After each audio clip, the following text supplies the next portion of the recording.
If you accidentally lose an ear, don't worry. Doctors can extract a piece of cartilage from your rib and create a new ear model for you. Next, the ear model is placed under the skin of your forearm. Once the ear model comes into contact with warm blood and rich nutrients, it will start forming new blood vessels, and cells will begin to multiply and differentiate.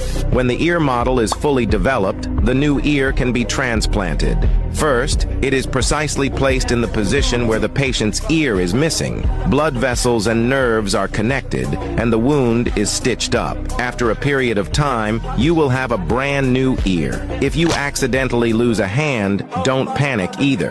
Doctors can perform a hand transplantation surgery. First, a new hand is found, and then using microsurgery techniques, the hand is meticulously connected to blood vessels, nerves, muscles, and tendons. The wound is then stitched up. After a period of time, the new hand can be used again.